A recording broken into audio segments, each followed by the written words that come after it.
मजबूत। और इस 5 पिलर में अगर आप पहले पिलर को देखेंगे तो सब तक पहुंच, एक्सेसिबिलिटी की बात की गई है। ये एक्सेसिबिलिटी को ही रख करके ये विचार रखा गया, ये विजन रखा गया है कि सभी में भारतीय होने का गर्व होगा। एक बात हमें बताइएगा, अगर किसी भी आधार पर आपके साथ भेदभाव होगा, जिस देश में आप निवास करते हैं उसी देश के अंदर अगर आपसे भेदभाव किया जाएगा किसी आधार पर, चाहे जाति के आधार पर किया जाए, चाहे धर्म के आधार पर किया जाए, वर्ण के आधार पर किया जाए, महिला और पुरुष होने के नाते अगर आपसे भेदभाव किया जाए, तो आपको कभी भी देश में रहने का गौरव प्राप्त हो पाएगा? जब आपको देश अपना लगेगा ही नहीं, जब आपके अंदर बार-बार ये फीलिंग आती रहेगी कि मैं इस देश का नहीं हूँ या मेरा ये देश नहीं है, मेरे साथ इस देश में तमाम तरीके के तमाम स्तर पर भेदभाव किए जाते हैं, तो आप ना विचार में भले भारतीय होने का गर्व कर लें, आपके व्यवहार, आपके बुद्धि, आपके कर्म, आपके ज्ञान कौशल में कभी भी भारतीयता का बोध ही नहीं पैदा होगा। फिर हम वैसे नागरिक बन जाएँगे कि एक महमूद गजनवी आएगा, सोमनाथ पर अटैक करेगा, हम सिर्फ दर्शक मात्र रह जाएँगे। हम अपने उत्तरदायित्व को नहीं समझ पाएँगे कि हमें क्या करना चाहिए। देश जब बँटता है ना, सभी स्तर पर कोई समाज बँटता है, तो सभी समाज के लोग अपने-अपने उत्तरदायित्व को केवल वहीं तक निभाना चाहते हैं। जबकि लोकतांत्रात्मक मूल्य लेकर के जब हमारा संविधान चल रहा है, जब हम प्रजातंत्र की मर्यादा के साथ जीवन जी रहे हैं, तो सबका देश है, सबके अधिकार हैं, देश सबका है, सबको इसकी सुरक्षा का उत्तरदायित्व मिलना चाहिए और सबको उत्तरदायी होना भी चाहिए अपने ज्ञान, अपने कर्म, अपने व्यवहार में। भारत का विरोध नहीं होना चाहिए, राष्ट्रीयता का विरोध कभी भी नहीं होना चाहिए और ये तब संभव है जब हम पहली बात यह निश्चित कर दें कि हम एक्सेसिबिलिटी को सुनिश्चित कर दें, हम सब तक पहुंच को सुनिश्चित कर दें। सभी लोगों को यह देश जो है अपना लगने लगे। जब सब लोगों को यह देश अपना लगने लगेगा, तब सिर्फ विचार में भारतीय होने का गर्व नहीं करेंगे, व्यवहार, बुद्धि, कर्म, ज्ञान, कौशल, मूल्य आदि भी भारतीय हो जाएगा। और जब आप भारत के नागरिक हो जाएँगे, कहा जाता है ना कि जो अपना नहीं होता वो किसी का नहीं होता है। पहले व्यक्ति को अपने आप को स्वयं स्वीकार करने की ज़रूरत होती है। जब आप अपने आप को स्वीकार कर लेते हैं, जब आप अपने के लिए काम करना शुरू कर देते हैं, जब आप अपने बन जाते हैं, तब आप दुनिया के लिए भी उपयोगी हो जाएँगे। और जब आप अपने लिए उपयोगी नहीं रहेंगे, तो आप दुनिया के लिए उपयोगी नहीं हो पाएँगे। जैसे आप उदाहरण ले लीजिए हमारा, हम मेहनत करें, कड़ी मेहनत के साथ, अच्छी शैली के साथ हम पढ़ाएँ, तो हम अपने लिए पढ़ाएँगे। हम अपने आप को जमाने के लिए, हम अपने नाम के लिए, हम अपनी पहचान के लिए जब काम करेंगे, तो लोग हमें स्वीकार करेंगे। अगर हम अपने नाम पहचान के लिए ना मरें, कि हमारा नाम हो जाए, हम इतने बेहतरीन टीचर हो जाएँ कि लोग हमें जानने लगें, तो अगर हम अपने लिए जिएँगे ना, तो आपके लिए आराम से जीना शुरू कर देंगे। आपके लिए भी हमारी उपयोगिता सिद्ध हो जाएगी। लेकिन अगर हम आप अपने आप के लिए नहीं जी रहे हैं, तो हम आपके लिए कभी उपयोगी नहीं हो पाएँगे।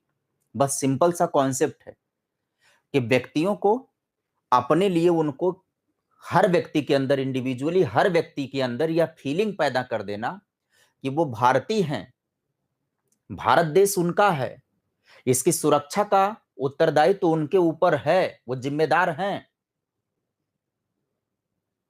तब उनके ज्ञान, व्यवहार, बुद्धि, कर्म सब में भारतीयता का बोध हो जाएगा।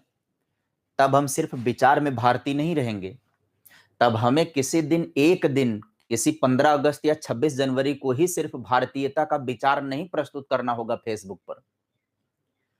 हर दिन हमको भारतीयता, हर दिन, हर क्षण हमारे अंदर राष्ट्रीयता रहेगी। लेकिन ये तब संभव है, जब शिक्षा प्रजातांत्रिक मूल्यों को समझा पाए। आज तक भारत में कोई ऐसी पॉलिसी आई नहीं, कोई ऐसी यथार्थ नीति नहीं बनी, जिससे प्रजातांत्रिक मूल्यों की शिक्षा दी जाए। हम पढ़ते हैं किताबों में, हम संवैधानिक मूल्य में पढ़ते हैं कि प्रजातांत्रिक मूल्य है। हम मताधिकार के दिन, जिस दिन हमें वोट देना होता है ना, हम उस दिन समझते हैं कि हमारा मताधिकार है यहाँ के चुनाव में। हम अपना राजा तय करते हैं, हमको हम हैं, हम बनाएँगे जिसे। केवल 1 दिन की फीलिंग, वो 1 दिन की फीलिंग, वो भी हम जाति के आधार पर, धर्म के आधार पर, मज़हब के आधार पर अपने मताधिकार का प्रयोग करते हैं, प्रजातांत्रिक मूल्य के आधार पर नहीं करते हैं। बता देना कि 1% वोटर ऐसे नहीं है, एक भी व्यक्ति ऐसा नहीं है जो मताधिकार के समय प्रजातांत्रिक मूल्य के साथ जाता हो। प्रजातांत्रिक मूल्य का मतलब है कि सभी इस देश के नागरिक हैं, ना कोई जाति, ना कोई धर्म, ना कोई मजहब, ना वर्ण, ना रंग, ना भेद, मतलब ना महिला, ना पुरुष। इस मत के साथ कोई भी नहीं जाता है मताधिकार का। जो संविधान का सबसे बड़ा मूल्य है, जो देश का सबसे बड़ा मूल्य है, उस सबसे बड़े मूल्य में भी हम कहीं ना कहीं सापेक्ष हो जाते हैं। अब अपनी जाति देखना शुरू कर देते हैं, अपने लोग देखना शुरू कर देते हैं। ऐसे ही व्यवस्थाएं चल रही हैं। तो ये सब तक पहुंच शिक्षा को सब तक पहुंचाया जाए, वो तो तब से हो रहा है जब से समावेशी चल रहा है। लेकिन इस बार विजन बदल गया है। विजन ये बदला है कि शिक्षा जब पहुंचेगी तो लोकतांत्रात्मक मर्यादा के साथ पहुंचे, बच्चों में लोकतंत्र का मूल्य विकसित किया जाए, किसी भी तरीके से बंटवारे की विचारधारा व्यक्ति के अंदर ना रहे। हालांकि ये कागज पर तैयार किया गया है और इस समय प्रचार सबसे ज्यादा तो यही होता है, जाति के आधार पर, धर्म के आधार पर बांट करके राजनीतिक रोटियां सेकने का काम राजनेता करते हैं और वो लोग पॉलिसी बनाते हैं आम जनमानस के लिए और विजन कैसा रखते हैं। पहली बात तो नीति निर्माताओं को ये ध्यान रखना चाहिए कि जो नीति हम बना रहे हैं सबसे पहले हम उसका फॉलो करें, सबसे पहले हम उसे फॉलो करें। जब हम फॉलो करेंगे तो वो नीति ना हमारी यथार्थता को प्राप्त हो जाएगी। और हम नीतियां बना करके नीति के विरोध अगर हम चलेंगे तो वो नीति कभी भी यथार्थ नहीं होगी। फिलहाल एजुकेशन पॉलिसी की नीति के अंतर्गत ये विजन तय किया गया है। सही मायने में हम वैश्विक नागरिक बने। हम वैश्विक नागरिक तब बनेंगे, वैश्विक नागरिक का मतलब ये है कि विश्व में हमारी पहचान हो जाए। कहा जाता भारत को खोजा किसने? Vasco D gamma. क्यों दुनिया भर के तमाम देश को, तमाम द्वीप महाद्वीप को क्यों अंग्रेजों ने ही खोजा? क्योंकि वो ना पहले अपने लिए जिए, पहले अपने लिए जिए, संसाधन युक्त बने तो दुनिया को खोजने तब निकले।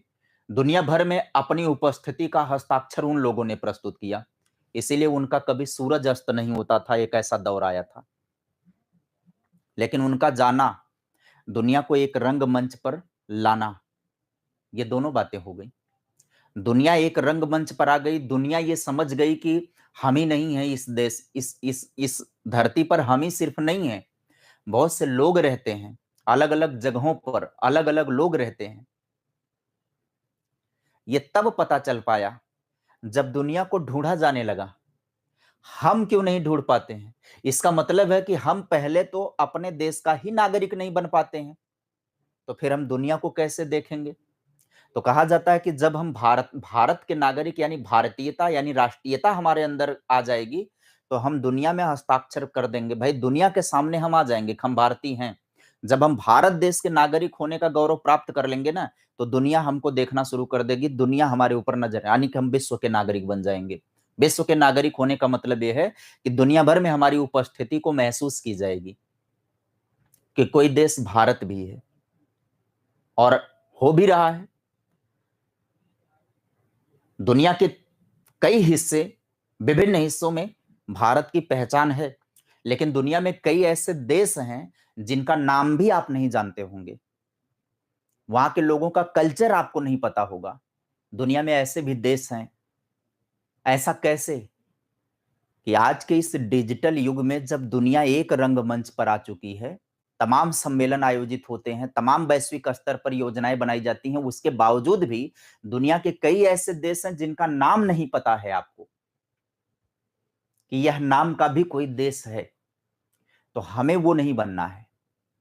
हमें बनना है कि हम दुनिया में अपनी उपस्थिति को दिखाएं, लोग समझें कि भारत एक देश है, भारत का एक कल्चर है। और ये तब संभव हो पाएगा जब हम अपनी शैक्षिक संरचना को इस तरीके से बुन दें कि दुनिया के लिए हम उपयोगी हो जाएं। और उस दिशा में भारत ने प्रयास किया और भी प्रयास इसका जारी है। हमने दुनिया भर को वैज्ञानिक दिए हैं, डॉक्टर दिए हैं, इंजीनियर दिए हैं और आगे और ज्यादा देने की प्लानिंग है। इसीलिए उच्च शिक्षा स्तर पर बहुविषयक संस्थान बनाए जाने की योजना की आगे पढ़ाएंगे, अभी आगे इसकी चर्चा चलेगी।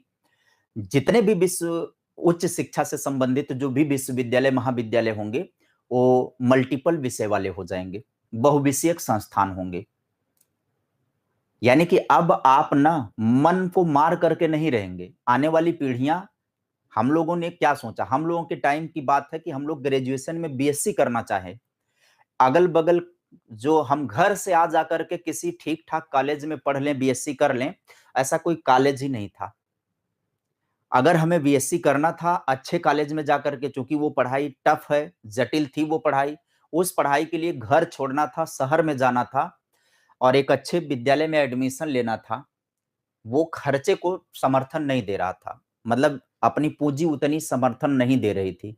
मजबूरन जो नजदीकी विद्यालय प्राप्त हुआ, वहां पर हमने बीए कर लिया। वही हिंदी संस्कृत पॉलिटी, वही हिंदी संस्कृत इतिहास, वही हिंदी संस्कृत जियोग्राफी। हमारी क्षमता और हमारा मूड कुछ और है, लेकिन मजबूरी ये है कि हमें अपनी सुविधा अनुसार चलना है। तो अब नीति बनाई गई है कि अब मल्टीपल विषय प्राप्त प्रदान करवाए जाएंगे और ग्रास एनरोलमेंट रेशियो को बढ़ा दिया जाएगा। तो जब मल्टीपल विषय प्राप्त हो जाएंगे तो बच्चे अपनी सुविधा अनुसार विषय को पढ़ लेंगे, पलायन भी कम से कम रहेगा, आर्थिक बोझ भी बच्चों पर कम से कम आएगा। आगे चलिएगा। नेशनल एजुकेशन पॉलिसी 2020 के जो आधार स्तंभ हैं वो 5 हैं। ये मोस्ट इंपॉर्टेंट है, इसको ध्यान में रख ली, पूछा जाएगा। सब तक पहुंच, एक्सेसिबिलिटी, भागीदारी, इक्विटी। इक्विटी और इक्वेलिटी दो होता है, एक समानता और एक समता होती है। समता क्या होती है?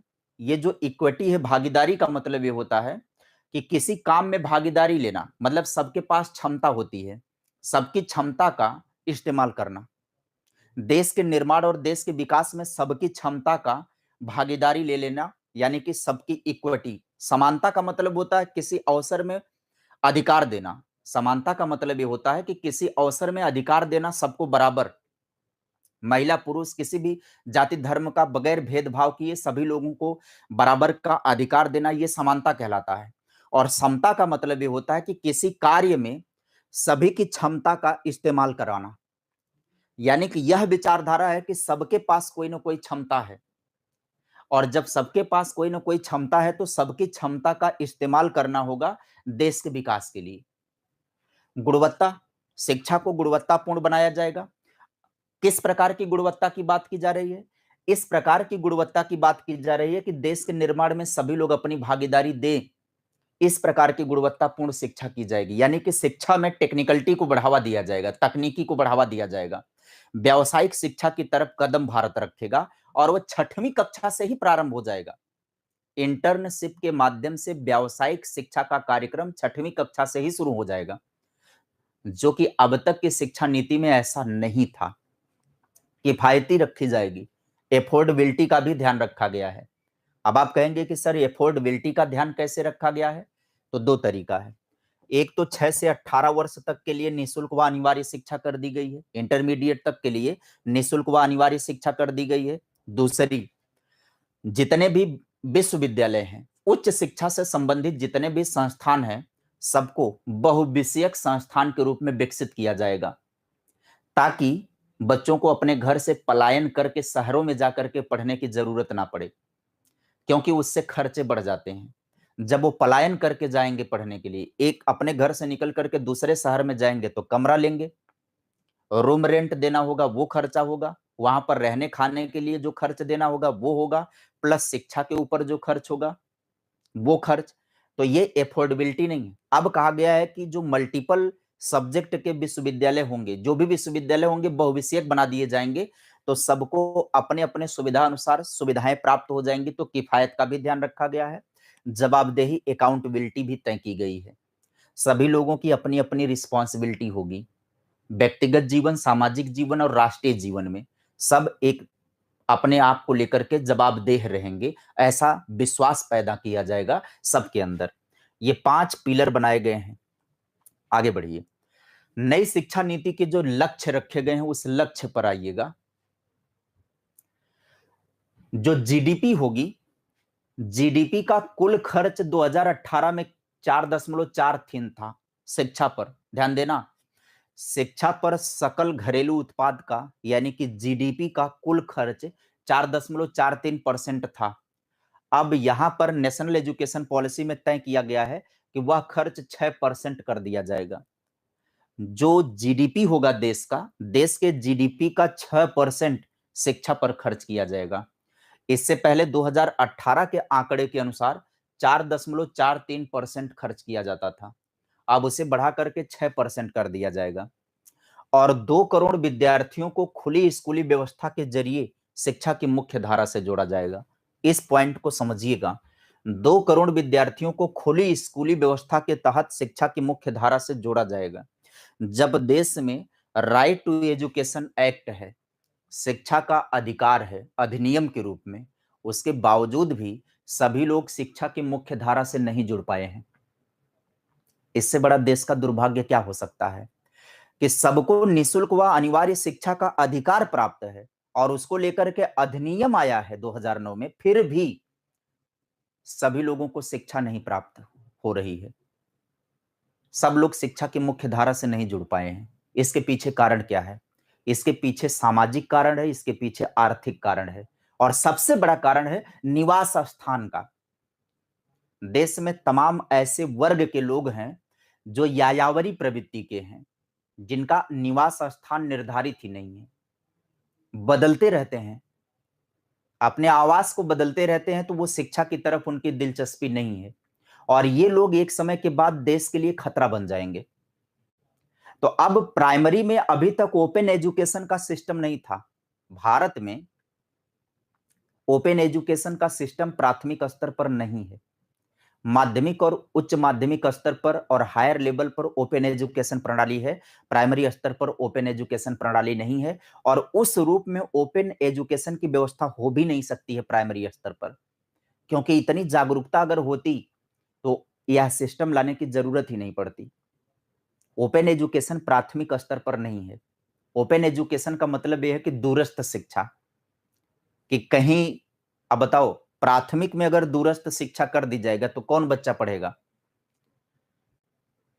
दूरस्थ शिक्षा प्राप्त करना तो विल पावर पर डिपेंड करता है, इच्छा शक्ति पर डिपेंड करता है। आपका मन है, आपको कोई डिग्री लेना है, आपके पास टाइम नहीं है, तो आप दूरस्थ एजुकेशन से जुड़ जाइए।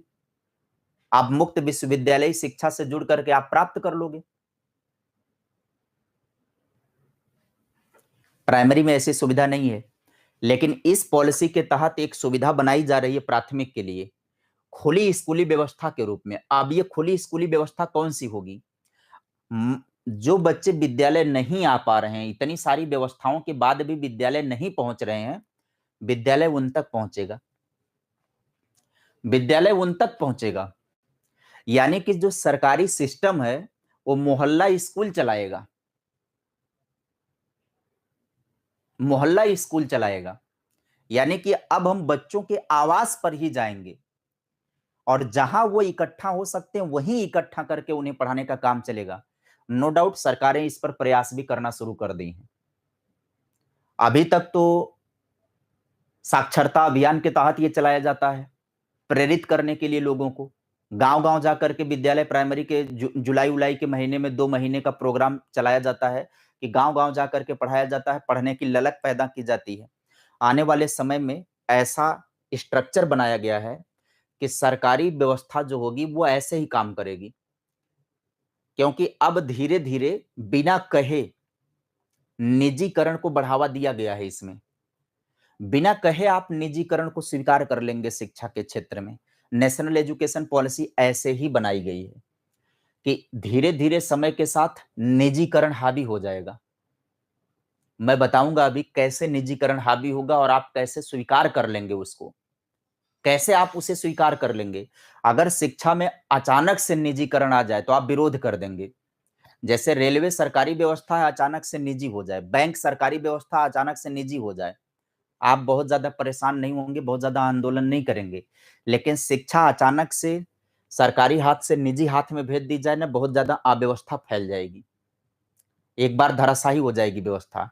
लेकिन इसमें ऐसा सिस्टम बनाया गया है कि धीरे-धीरे करके ये निजीकरण की तरफ बढ़ेगी और आप उसे स्वीकार भी करेंगे। कैसे ये निजीकरण की तरफ बढ़ेगी, बता दे रहा हूँ, कुछ मुद्दे आपको बता दूँगा। प्राइमरी में टेट होता है, टीचिंग एबिलिटी टेस्ट, जूनियर में होता है टीचिंग एबिलिटी टेस्ट, माध्यमिक में भी होगा 2, यह स्टेट 1, यह स्टेट सेकंड, फर्स्ट और सेकंड 2 पात्रता परीक्षाएं माध्यमिक स्तर पर होंगी। यानी कि 9वीं 10वीं को पढ़ाने के लिए, 11वीं 12वीं को पढ़ाने के लिए दो टेट का आयोजन और किया जाएगा। पात्रता परीक्षा का 2025 से इसे सुचारू ढंग से संचालित किया जाएगा। जिनका टेट होगा, प्राइमरी से लेकर के उच्च माध्यमिक स्तर तक टेट आयोजित होगा, पात्र हो जाएंगे।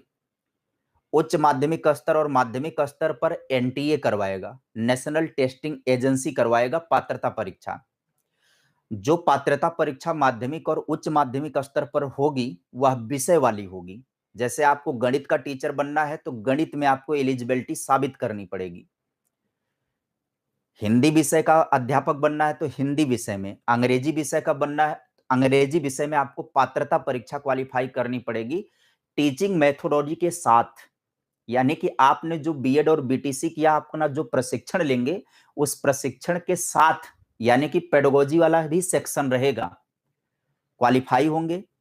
एनटीए आपका डेमो टेस्ट लेगा, ध्यान से सुनिएगा, एनटीए डेमो टेस्ट का आयोजन करवाएगा। और प्राइमरी और उच्च प्राथमिक, यानी कि प्राथमिक और उच्च प्राथमिक के लिए जो नया शिक्षा आयोग बना है ये आयोजन करवाएगा। माध्यमिक और उच्च माध्यमिक के लिए एनटीए आयोजित करवाएगा। टेट परीक्षा के बाद डेमो टेस्ट भी होगा और आपका स्किल परीक्षण, पर्सनालिटी टेस्ट भी होगा, इंटरव्यू भी होगा। ये सारा कार्यक्रम हो करके आपका एक डाटा स्टोर कर लिया जाएगा, आपके मेरिट के हिसाब से स्टोर कर लिया जाएगा आपका डाटा। उसके बाद सरकारी विद्यालय हो चाहे प्राइवेट विद्यालय हो, सभी योग्य अध्यापक के जरिए ही शिक्षण का कार्य करवाएंगे। यानी कि सभी लोग, चाहे वो प्राइवेट विद्यालय हो चाहे वो सरकारी विद्यालय हो, टेट क्वालिफाइड लोग, परीक्षा क्वालिफाइड लोग, इंटरव्यू और डेमो टेस्ट क्वालिफाइड लोग ही शिक्षण का कार्य करेंगे, बाकी सब लोग शिक्षण का कार्य नहीं करेंगे। और आप आने वाले समय में खाली भी तब नहीं बैठेंगे, क्योंकि हर निजी संस्थान को जब ये पूरी तरह से सख्ती के साथ जब ये दे दिया जाएगा कि आप क्वालिफाइड लोगों को ही शिक्षण का कार्य करवाएंगे, तो जाहिर सी बात है खाली नहीं रहेंगे, क्योंकि हर विद्यालय चाहेगा कि वह योग्य अध्यापक का चयन करे। और प्राइवेट संस्थान भी अध्यापकों को वही पगार देगा जो सरकारी सिस्टम तय करेगा, पेमेंट भी वही सम्मानित दी जाएगी, ताकि शिक्षा में किसी भी प्रकार की समस्या ना रहे। 3000 पेमेंट वाली बात नहीं चलेगी, क्योंकि अध्यापक की जब निजी आवश्यकताएं पूरी नहीं होंगी तो वह शिक्षण की गुणवत्ता कैसे दे पाएगा। तब जानते हो क्या होगा, निजी विद्यालयों में जो छोटे मोटे विद्यालय होंगे वो विलय हो जाएंगे उनके, या तो वो बंद हो जाएंगे या फिर उसका विलय हो जाएगा। वही विद्यालय संचालित होगा जो संसाधन दे पाएगा, चीजें उपलब्ध करवा पाएगा। तो मास्टर खाली नहीं रहेंगे और मास्टर इंतजार नहीं करेंगे। जो मानदेय तय किया जाता है, जैसे नवोदय और केबीएस में योग्य लोग पढ़ाते हैं, साक्षात्कार का आयोजन होता है, उसमें जाते हैं, वो इंटरव्यू देते हैं, पास होते हैं, पढ़ाते हैं, उनको एक उचित सम्मानित वेतन दिया जाता है। बहुत से बच्चे ऐसे हैं जो बीएड और बीटीसी किए हुए हैं, वो नवोदय संस्थान में पढ़ाते हैं जब तक कि उनके जगह पर सरकारी मास्टर ना आ जाए। ऐसी व्यवस्था देश के सभी विद्यालयों में कर दी जाएगी, चाहे वो प्राइवेट हो चाहे वो सरकारी। समझ रहे हैं बात को? जितने लोग सरकारी होंगे वो सरकारी पेमेंट सरकारी मानक के हिसाब से पाएंगे। जो लोग प्राइवेट में पढ़ाएंगे वो प्राइवेट में टीचिंग का कार्य करेंगे, एक उचित सम्मानित वेतन दिया जाएगा जब तक कि सरकारी नौकरी ना लग जाए उनकी। वो अपनी इच्छा से काम करेंगे। हाँ, उनका अनुबंध रहेगा विद्यालय से। उनके कार्य प्रगति को ध्यान में रखते हुए विद्यालय उन्हें आगे कंसीडर करेगा, यानी उनके एग्रीमेंट को आगे बढ़ाएगा।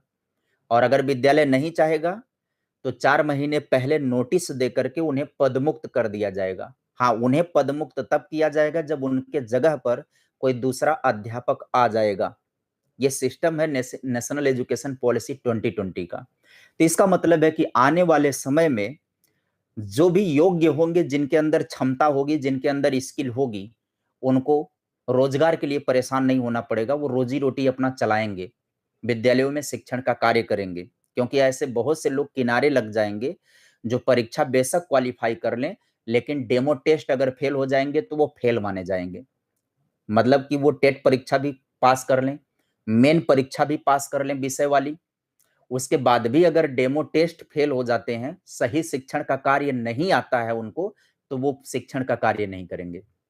लेकिन ऐसे कोई बचेंगे ही नहीं, क्योंकि एकीकृत बीएड का पाठ्यक्रम आएगा। इंटरमीडिएट के बाद ही जिन्हें शिक्षक बनना होगा, वो 4 वर्षीय बीएड के कार्यक्रम में जाएंगे और उन्हें 4 वर्ष तक सिर्फ बीएड के ही प्रोग्राम में प्रशिक्षण दिया जाएगा।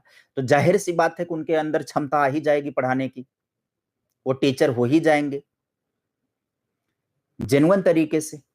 समझ रहे बात को?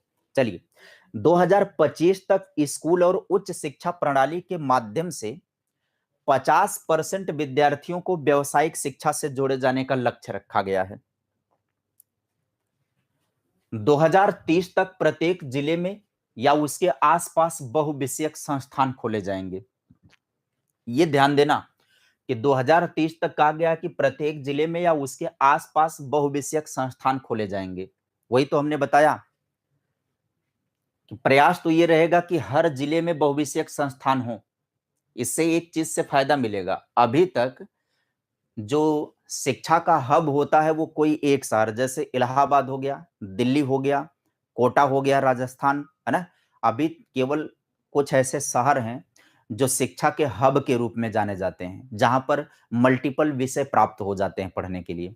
अब नेशनल एजुकेशन पॉलिसी 2020 में तय किया गया है कि प्रत्येक जिले में बहुविषयक संस्थान उपलब्ध करवाए जाएंगे, ताकि उस जिले के वहीं पर सुविधा अनुसार पढ़ाई लिखाई कर लें। यदि ये संभव हो पाया तो, इतना जल्दी तो संभव नहीं हो पाएगा कि हर जिले में स्थापित कर लिया जाए, तो किसी ऐसे जिले को मध्यस्थ के रूप में चुना जाएगा जहां से बाकी जिले नजदीक पड़ते हों। वो बच्चे केंद्र, वो जो केंद्र में होगा, बाकी अगल बगल के जिले को भी खींच सकता है, ऐसे जिले को चुना जाएगा बहुविषयक विद्यालय के रूप में। 2030 तक पूर्व विद्यालय तथा माध्यमिक स्तर तक सकल नामांकन अनुपात 100% करने का लक्ष्य रखा गया है। पूर्व विद्यालय यानी कि 3 से 6 जो आंगनबाड़ी केंद्रों पर चलेगा, माध्यमिक स्तर तक ना ग्रास एनरोलमेंट रेशियो का लक्ष्य कितना रखा गया है? 100%। और ये कब तक का है? 2030 तक। यानी 2030 तक स्कूली शिक्षा में 100% ग्रास एनरोलमेंट रेशियो का लक्ष्य रखा गया कि एक भी बच्चा ऐसा ना रहे जिसका एनरोलमेंट ना हो। जिस अनुपात में एनरोलमेंट होगा उसी अनुपात में टीचर भी चाहिए। उच्च शिक्षा में सकल नामांकन अनुपात 26.3% था, 2018 का डाटा है। 2018 का डाटा है कि उच्च शिक्षा में ग्रास एनरोलमेंट रेशियो कितना था? 26.3% था। अब लक्ष्य रखा गया है कि 2035 तक इसे बढ़ा करके कितना किया जाएगा? 50% किया जाएगा। ये दोनों मुद्दे बहुत खास हैं, ध्यान रखना। 2030 तक स्कूली शिक्षा में टारगेट रखा गया है 100% का, उच्च शिक्षा में 50% ग्रास एनरोलमेंट रेशियो का लक्ष्य रखा गया है कि जो लोग इंटरमीडिएट पास हों उनमें से 50% संख्या कम से कम हायर एजुकेशन में जरूर शामिल हो जाए। ये टारगेट रखा गया है, जो कि समय के साथ बढ़ा दिया जाएगा। 5 वर्ष में, हर 5 वर्ष में इस नीति का मूल्यांकन किया जाएगा, संशोधन किया जाएगा। हर 5 वर्ष में मूल्यांकन होगा नीति का, यानी आने वाले समय में अब नई नीति नहीं आएगी, इसी नीति का मूल्यांकन करके सुधार किया जाएगा और हर 5 वर्ष के बाद नई नीति हो जाएगी। नई नहीं होगी, वो संशोधित ही रहेगी। जैसे 86 के नीति का मूल्यांकन करके 90 में प्रोग्राम ऑफ एक्शन आया था, उसी तरह से नेशनल एजुकेशन पॉलिसी 2020 का हर 5 साल के बाद ना सर्वे होगा कि यह कितनी योजनाएं इसकी फलीभूत हो रही हैं, और जो संभव सुधार हो सकेगा वो संभव सुधार किया जाएगा, टारगेट में भी बदलाव किया जाएगा। 2040 तक सभी वर्तमान के उच्च शिक्षण संस्थान को बहुविषयक संस्थान के रूप में विकसित करते हुए प्रत्येक संस्थान में 3000 छात्र या इससे अधिक का लक्ष्य रखा गया है। अब देखिएगा, 2040 तक का लक्ष्य यह है कि जितने भी विश्वविद्यालय होंगे, उच्च शिक्षा से जितने भी संबंधित संस्थान होंगे, सभी बहुविषयक बना दिए जाएंगे। मल्टीपल विषय हर विद्यालय में उपलब्ध रहेगा, विश्वविद्यालय में और महाविद्यालय और जितने भी उच्च शिक्षा से संबंधित होंगे। और प्रत्येक में 3000 की संख्या में कम से कम छात्र प्रवेश लें, इस प्रकार से विकसित किया जाएगा। नई शिक्षा नीति के कुछ महत्वपूर्ण बिंदु की बात कर लेते हैं। यहां पर जो शैक्षिक संरचना है वो 5+3+3+4 की शैक्षिक संरचना है। इसमें जो 5 साल का पहला है वो फाउंडेशनल स्टेज होगा। इसमें 3 से लेकर के 8 वर्ष तक के बच्चे रहेंगे, फाउंडेशनल स्टेज कहा जाएगा। 3 से 6 साल के जो बच्चे होंगे वो प्री स्कूल कार्यक्रम के तहत बाल वाटिका में पढ़ेंगे, आंगनबाड़ी केंद्रों पर। और जो 6 से 8 वर्ष के बच्चे होंगे वो कक्षा 1 व कक्षा 2 में, ग्रेड 1 व ग्रेड 2 कहा जाएगा इसे। ठीक है, बात समझ में आ रही ना? ये 5 साल का फाउंडेशनल स्टेज होगा, 3 से लेकर के 8 वर्ष तक का 5 साल का फाउंडेशनल स्टेज होगा ये। उसके बाद 3 साल का जो दूसरा है इसे प्रिपेटरी स्टेज बोला जाएगा। ये 8 वर्ष से लेकर के 11 वर्ष तक के बच्चे इस स्टेज में पढ़ेंगे। इसमें ग्रेड 3, ग्रेड 4, ग्रेड 5 यानी कि कक्षा 3, कक्षा 4, कक्षा 5 के बच्चे आएंगे। उसके बाद 3 साल का जो ये स्ट्रक्चर है, ये 3 साल का मिडिल स्टेज कहा जाएगा। इसमें 11 से लेकर के 14 साल के बच्चे पढ़ेंगे। ये कक्षा 6, कक्षा 7, कक्षा 8 ये कहा जाएगा। उसके बाद 4 साल का स्टेज जो होगा ये सेकेंडरी स्टेज कहलाएगा। ये 14 से 18 वर्ष तक के बच्चों के लिए होगा। 9, 10, 11, 12 कक्षा 9, कक्षा 10, कक्षा 11, कक्षा 12 तो कुल मिला जुला करके ये स्कूली शिक्षा का स्ट्रक्चर है। और ये स्ट्रक्चर किस उम्र से किस उम्र तक है? 3 वर्ष से लेकर के 18 वर्ष तक की उम्र का स्ट्रक्चर है ये। इसके बाद बच्चे प्रवेश करेंगे हायर एजुकेशन में। अब वो अपना विषय क्षेत्र चुनेंगे। जिसको शिक्षक बनना है, शिक्षण की तरफ जिनका इंटरेस्ट होगा वो एकीकृत 4 वर्षीय बीएड का प्रोग्राम करेंगे। जिनको कॉमर्स वाणिज्य में जाना होगा वो कॉमर्स में जाएंगे, लॉ क्षेत्र में जाना होगा लॉ क्षेत्र में जाएंगे। अलग अलग क्षेत्र हैं, 4 वर्षीय ग्रेजुएशन रहेगा जिसमें अलग अलग समय मल्टीपल एग्जिट की व्यवस्था, मल्टीपल एंट्री की व्यवस्था भी की गई है। आगे हम समझाएंगे आपको मल्टीपल एग्जिट और मल्टीपल एंट्री की व्यवस्था कैसे है। कक्षा 5 तक बच्चों को मातृभाषा अर्थात की क्षेत्रीय भाषा में पढ़ाए जाने की बात कही गई है। मातृभाषा की शिक्षा को अनिवार्य कर दिया गया है प्राइमरी लेवल पर। त्रिभाषा में हिंदी, अंग्रेजी और एक क्षेत्रीय भाषा होगी, ये पहले से ही है। त्रिभाषा में हिंदी, अंग्रेजी और एक क्षेत्रीय भाषा होगी तथा किसी भी बच्चे पर कोई भाषा जबरदस्ती थोपी नहीं जाएगी। कक्षा 6 से ही इंटर्नशिप के साथ व्यावसायिक शिक्षा दी जाएगी। कक्षा 6 से ही इंटर्नशिप के जरिए व्यावसायिक शिक्षा का प्रारंभ कर दिया जाएगा। छात्रों के प्रगति के मूल्यांकन के लिए एक मानक निर्धारित निकाय परख बनाया जाएगा। यह राष्ट्रीय आकलन केंद्र के रूप में निर्मित किया जाएगा। परख,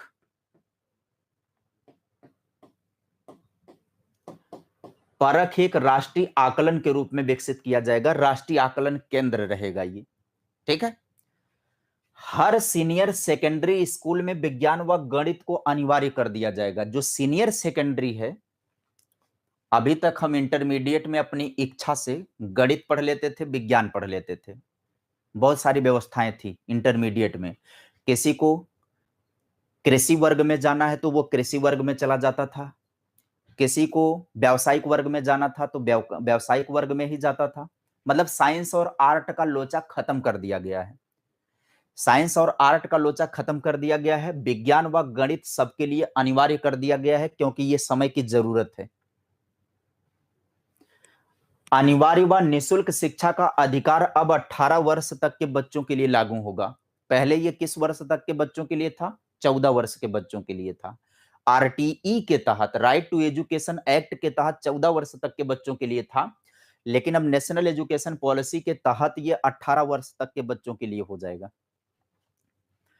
मिड डे मील के साथ अब हेल्दी ब्रेकफास्ट भी दिया जाएगा। अभी तक जो मिड डे मील दोपहर का भोजन दिया जाता था, अब उसके साथ ना हेल्दी ब्रेकफास्ट की भी व्यवस्था कर दी गई है। अब सिर्फ 12वीं बोर्ड की परीक्षा देनी होगी, 10वीं बोर्ड की अनिवार्यता को खत्म कर दिया जाएगा। यानी कि 10वीं में बोर्ड परीक्षा नहीं होगी, अब सिर्फ 12वीं में बोर्ड परीक्षा करवाई जाएगी। और 9वीं से लेकर के 12वीं कक्षा तक सेमेस्टर प्रणाली लागू होगा। 9 से लेकर के 12वीं तक, ये 9वीं, 10वीं, 11वीं, 12वीं 4 साल की जो शिक्षा है, सेमेस्टर प्रणाली इसमें लागू होगी, 8 सेमेस्टर होगा, अंतिम सेमेस्टर फाइनल सेमेस्टर होगा। विद्यार्थियों को स्कूल तथा उच्च शिक्षा के स्तर तक संस्कृत को एक भाषा के रूप में चुनने का अवसर होगा।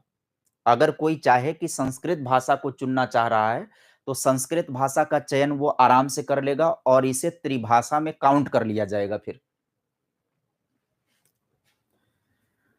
इसके बाद 12वीं कक्षा तक शिक्षक पात्रता परीक्षा लागू किया जाएगा। बताया ना हमने, जो टीचर एबिलिटी टेस्ट होता है, वो अब 12वीं कक्षा तक के अध्यापक के लिए लागू होगा। अभी तक प्राइमरी और जूनियर के लिए टीचिंग एबिलिटी टेस्ट होता था।